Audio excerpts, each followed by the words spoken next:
सुजान शील स्नेह जान तेरा वरो, करुणा निधान नाम दे दिया, उसी नाम का उच्चारण करती हैं। जब हनुमान जी गए थे तो यही नाम लिया, रामदूत में मातु जानकी सत्य शपथ करुणा। तो भैया इन लोगों का नाम नहीं, तो बोले हम गुरु जी का नाम कैसे ले सकते, वो तो हमारी गुरु हैं। और जैसे ही राधा नाम मेरे मुख पर आता है, जैसे ही राधा शब्द मेरे मुख पर आता है, वैसे ही हमारी तो समाधि लग जाती है। इतने अपार प्रेम रस में हम डूब जाते हैं कि फिर बोलने की शक्ति हमारे अंदर रहती नहीं है। और जब बोल ही अगर हमने कहीं, हम बड़े सावधान होकर के कथा कहे, अगर एक बार भी हम राधा कह देते तो हम समाधिस्थ हो जाते और फिर परीक्षित का कल्याण कैसे हो पाता। इसलिए हम बड़े सावधान होकर के कथा कहें और राधा नाम नहीं लिया। अब ये है कौन राधा? तो जैसे कोई रा कहता है, भगवान की ये आदि शक्ति है, योग माया है श्री राधा जी। जैसे कोई रा कहता है तो भगवान दौड़ पड़ते हैं, और जैसे कोई धा कहता है तो भगवान उस पर कृपा बरसाने लगते हैं। ऐसी कृपामयी है श्री राधा रानी। जैसे आपने मेहंदी के पत्ते तो देखे होंगे, मेहंदी के पत्ते देखने में कैसे लगते हैं? हरे, लेकिन उनको रगड़ लीजिए तो लालिमा निकल आती है। जैसे मेहंदी के पत्तों में लालिमा छुपी हुई है, ऐसे ही श्री कृष्ण में, श्री बिहारी जी में श्री राधिका छुपी हुई है, जो उनसे अलग बिल्कुल नहीं। कहा जाए तो रंग अलग है और पत्ते अलग। जैसे जल और तरंग को अलग नहीं किया जा सकता, वैसे राधा और कृष्ण को अलग नहीं किया जा सकता, वो एक ही है। अच्छा, ये प्रकट कैसे होती हैं? बोले राधाम कृष्ण स्वरूपाम वै कृष्णम राधा स्वरूपिणम कलात्मानं निकुंजस्थम गुरु रूपम ददामि च। राधा ही कृष्ण है और कृष्ण ही राधा है। कब कौन प्रकट हो जाए ये जाना ही नहीं जा सकता, क्योंकि वो एक ही है। एक बार ब्रह्मा जी और सभी देवताओं सहित भगवान नारायण के पास पहुंचे। कहाँ पहुंचे? नारायण के पास। और नारायण से कहा, प्रभु आज तक आपने अपने स्वरूप का वर्णन कभी नहीं किया। आपके अंदर जो बातें हैं, जो आपके अंदर करुणा है, जो आपके अंदर दयालुता है, इसका रहस्य क्या है? इतनी जल्दी आप अपने भक्तों पर रीझ जाते हो, ऐसा और तो कोई देवता नहीं है। इसका रहस्य क्या है? कृपा करके प्रभु बताइएगा। तो ब्रह्मा जी से कहा, क्या आप पूछने आए हैं मेरा रहस्य? तो ब्रह्मा जी ने कहा, हम पूछने नहीं आए, हमें तो महादेव जी ने भेजा है। तो भगवान महादेव जी के पास पहुंचे कि हे महादेव जी, क्या आप मेरे स्वरूप का रहस्य जानना चाहते हो? बोले हम जानना नहीं चाहते। देखो, इंद्र आदि देवगणों की इच्छा थी, लेकिन वास्तव में सबकी इच्छा है, प्रभु एक बार अपने स्वरूप का रहस्य तो बताइए। आपके अंदर इतनी करुणा आती कहां से है कि भक्तों पर अकारण कृपा कर देते हो? इतना ममत्व आपके अंदर कहां से आता है? इतना बल कहां से है? इतना पराक्रम कहां से है? प्रभु कृपा करके कहिएगा। भगवान बोले, अगर ऐसा सब जानना चाहते हो तो देखिएगा, भगवान ने अपने शरीर में रा का उच्चारण किया, और जैसे ही रा का उच्चारण किया, रा ब्रह्म स्वरूप है, तो भगवान के शरीर से अनेक प्रकाश पुंज निकलते हैं, अनेक प्रकाश पुंज निकलते हैं। करुणा रूपी प्रकाश निकल करके बाहर आया, दया रूपी प्रकाश निकल करके बाहर आया, बल रूपी प्रकाश निकल करके बाहर आया। ऐसा लगता था बिजली सी चमक रही हो। ये सारे प्रकाश घूमने लगे ब्रह्मांड में। भगवान की करुणा, भगवान की दया, भगवान की भक्त वत्सलता, ये सारे गुण भगवान के ब्रह्मांड में घूमते दिखाई पड़ने लगे। तो देवताओं ने कहा, कृपा करके प्रभु इसको एक रूप प्रदान कर दीजिए, इसको एक रूप प्रदान कर दीजिएगा ना। तो जैसे रूप प्रदान करने की बात कही, अब आप लोग ध्यान दीजिएगा थोड़ा। जैसे रूप प्रदान करने की बात कही तो एक नारी प्रकट होती है। नारी शब्द का अर्थ क्या है? न धन आरी, जिसका कोई शत्रु ना हो उसको नारी कहते हैं। और क्षमा करना, आजकल ऐसी नारी बड़ी कम मिलती है जिनका कोई शत्रु, लेकिन वास्तव में अर्थ यही है, न धन हरि, जिसका कोई शत्रु न हो वो नारी, जो स्वच्छ, जो पवित्र हूँ, जो सबका कल्याण चाहने वाली हूँ, जो जगत का कल्याण चाहने वाली हूँ, जो धर्म को आगे लेकर के जाएं, जो संतान में अच्छे आचरण लेकर के आए, वो है नारी। स्त्री प्रकट हो जाती है। जैसे स्त्री प्रकट हो गई, सारे गुण भगवान ने उस स्त्री में समाहित कर दिए हैं।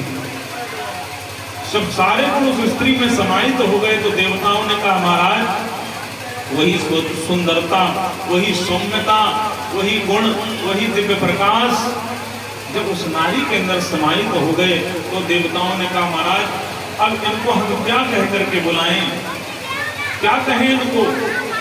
तो भगवान ने कहा है, ये सारे गुण इनमें हैं, क्योंकि इन गुणों के बिना तो मैं केवल रह जाता हूँ आधा, इसीलिए इनका नाम है राधा। बोले राधा रानी की।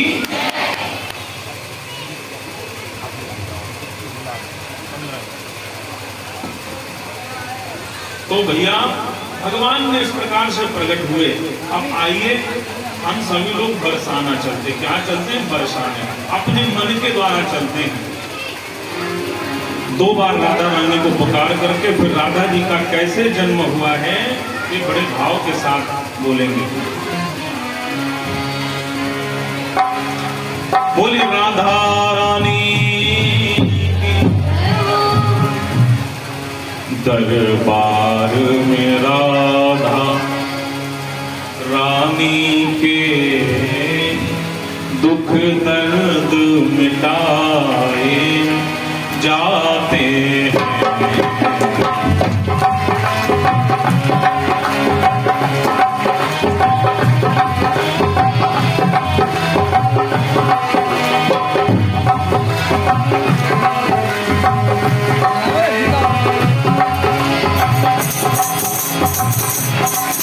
दरबार में राधा रानी के दुख दर्द मिटाए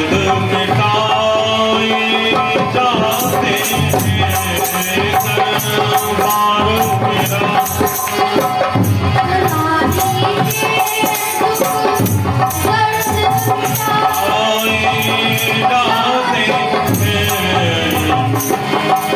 दुनिया के सताए हो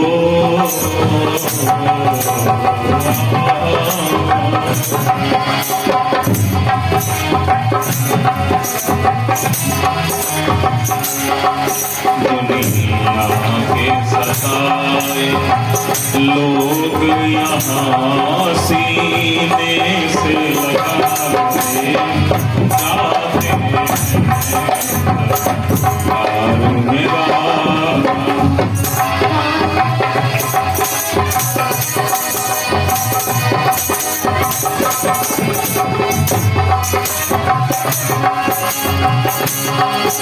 संसार सही रहने को यहाँ दुख ही दुख है, सहने को यहाँ रहने को यहाँ दुख ही दुख है, सहने को यहाँ भर भर के प्याले अमृत के भर भर के प्याले अमृत के यहाँ रोज पिलाए जाते हैं। दरबार में राधा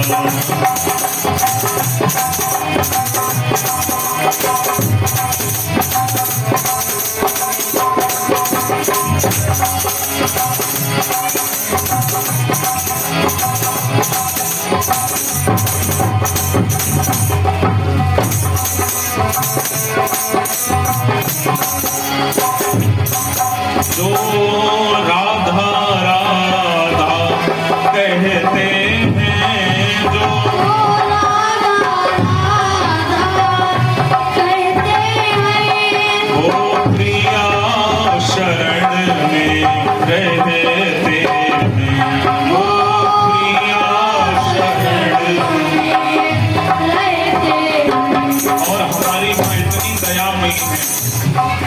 देवियों का स्वरूप आपने देखा होगा, कभी काल रात्रि बन जाती हैं, कभी क्रोधित हो जाती हैं, लेकिन इतना शांत, इतना सौम्य और कोई नहीं हो सकता है। जो राधा राधा कहते हैं, जो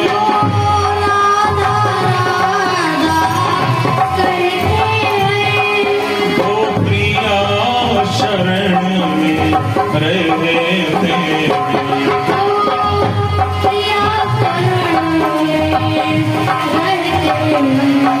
करती है कृपा वृष भानु सुता, करती है कृपा वृष भानु सुता, को महल बुलाए जाते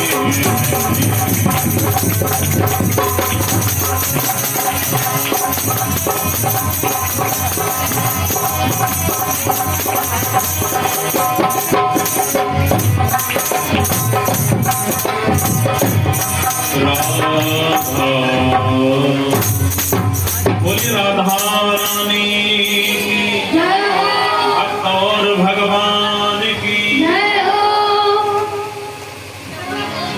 पार्वती जी भगवान से पूछती हैं कि प्रभु ऊपर रख दे, भगवान के शरीर से जो राधा जी प्रकट हुई, आखिर उनका जन्म कैसे हुआ, कृपा करके बताइएगा। तो भोलेनाथ जी कहते हैं बड़ा गोपनीय रहस्य है।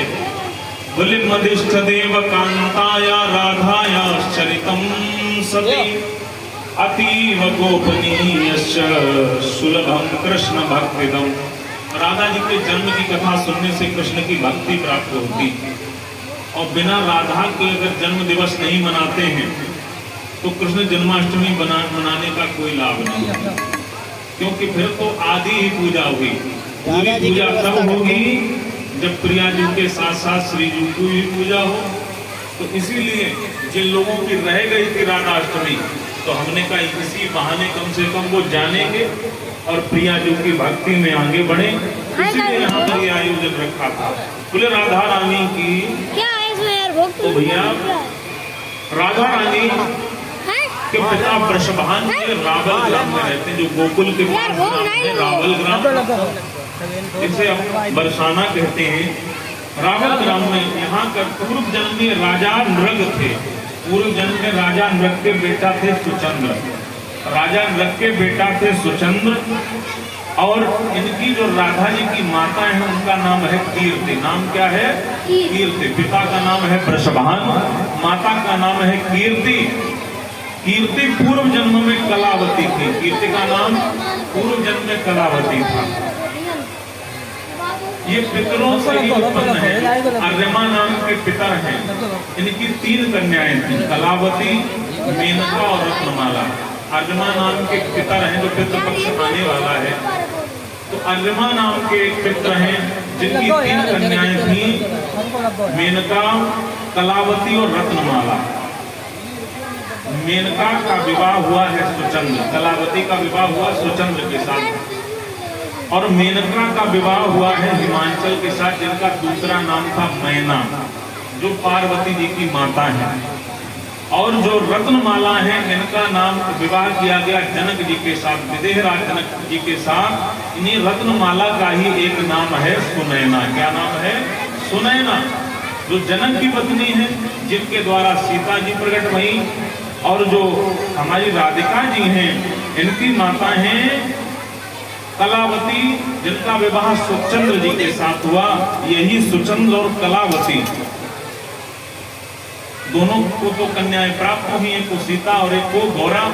लेकिन सुचंद्र के कोई कन्या नहीं थी, तो इन्होंने जाकर के नैमिषारण्य तीर्थ में भगवान की कठोर तपस्या की। कठोर तपस्या की, ब्रह्मा जी का चिंतन किया, और ब्रह्मा जी प्रकट होते हैं। जब ब्रह्मा जी प्रकट हुए तो ब्रह्मा जी से कहा कि आप कृपा करके मुझे संतान